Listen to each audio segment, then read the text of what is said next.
աղոթքով զորացած Աստծուն խնդրենք, որ Աստված իր ողորմությունը իջեցնի մեր ազգի վրա եւ հեռու տանի ամեն տեսակի չարություն մեզանից։ Դուք չեք պատկերացնում մեր եկեղեցին ինչեր է տեսել։ Հոգեվորականներին սպանել են, եկեղեցիները ավիրել են, քանդել են, ջարդել են։ Դաժան անաստվածության տարիներ բոլշևիզմ է տեսել հայ եկեղեցին։ Կաթողիկոս են սպանել ժողովուրդ։ Բայց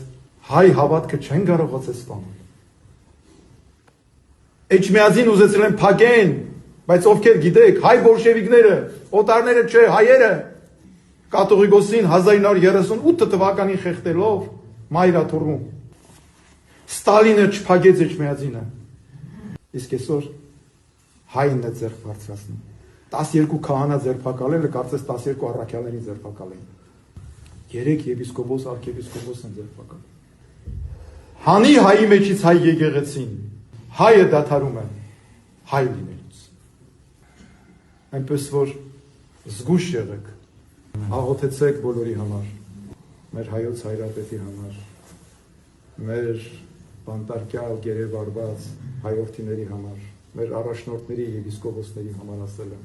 մեր ազգային բարերարի համար եւ բոլոր մեր հայորդիներին, ովքեր այսօր նեղության մեջ են, բանտերում են։ Թող Աստված հեռու պահի բոլորիս ամեն տեսակի չարությունից եւ սատանայի որոգայթներից։ Քրիստոսով առաջնորդված ապրենք ժողովուրդ։ Աստծո սերն ու խաղաղություն ամենքիդ լինի։ Թող Տերը պահապան լինի բոլորիդ։